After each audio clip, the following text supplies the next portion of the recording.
Hello there, woven web enthusiasts. Today we have a story by Norfolking Good. He wonders, have I been screwing up by sleeping with my ex-wife? He writes in the TIFU subreddit, I've been in love with this woman since we were 12 years old, and we're 37 now. We were married, we had 2 kids, split, and eventually divorced. I initiated the split essentially due to untreated poor mental health on both our parts. If I hadn't, one of us would be dead by now. We both since agreed that it was the right thing to do. The problem is that I never stopped loving her. But I did close that part of me off for a very long time, or we would have ended up back where we used to be.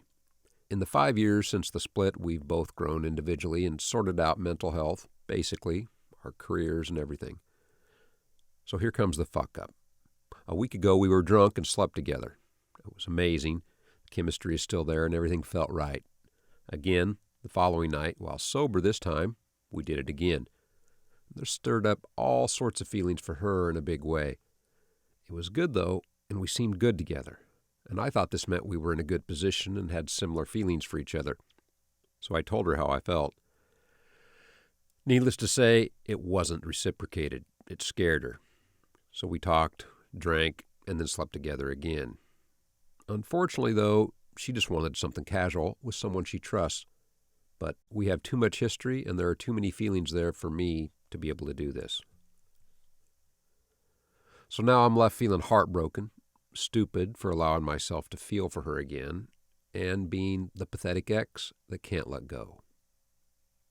And the first comment, Survival Nut writes, the next post will read, I made a drunken mistake, and now my ex-wife is pregnant with my child.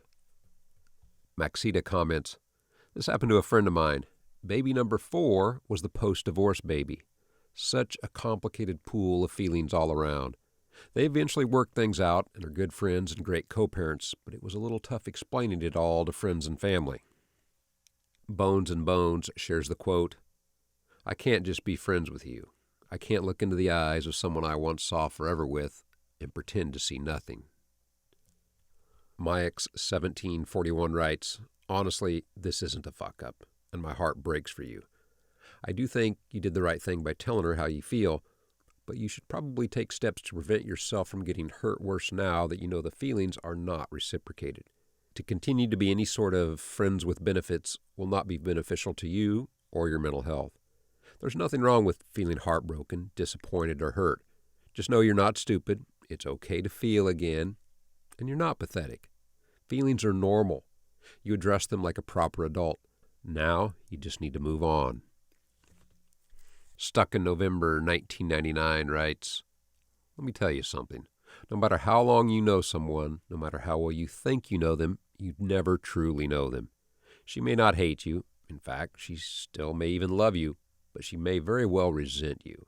And when someone resents you, they will purposely hurt you, then feel good about it, as if it's some sort of karmic justice.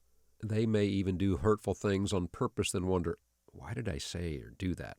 But they're ashamed of it, or they feel empowered by it, so they don't even attempt to apologize for it.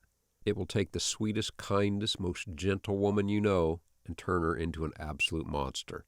Trust me, I speak from experience. BikeChain96 writes, in my experience, I've found women tend to move on more rapidly than men emotionally. Men tend to be slower to let these feelings develop, but once they're there, and they aren't going away. Meanwhile, women can have them come fairly easily and leave without too much more difficulty. Anavex writes, going through a similar pain, man. Literally, I'm in a hotel room right now because I'm moving to the opposite side of the country to get over her. Oh Silly Days writes, I used to think that sex and relationships were not able to be split apart. I don't believe that anymore. I believe sex is just like anything else you do with people that you connect with. It gives you a dopamine spike that you then associate with that person. That part is a bonding experience, but it doesn't necessarily mean that you have to associate the dopamine spike with the other person. It could be an experience that involves no bonding with your sexual partner. PN West 01 writes, no, you didn't mess up. Taking a chance on love is never a fuck-up. You'd always be wondering if you hadn't told her how you still feel. Treasure your heartache. Let it comfort you to know that you loved her with all your heart and it was worth it. But now it's time to grieve that loss and let it go. Life's too short to let yourself be stuck. New adventures and new loves await. Go for it. And the final comment, go see a therapist and build boundaries for yourself with her. Co-parent as you need to, but otherwise cut her out of your life for your own well-being. She's not necessarily a bad person, but she's not a person that needs to be in your life any more than necessary. And Woven Web listeners, what do you think? Did he mess up by sleeping with her? Did he mess up by telling her what he felt about her? What are your thoughts? Let us know in the comments, and I appreciate you listening. Hit that subscribe and like button if you enjoyed the video.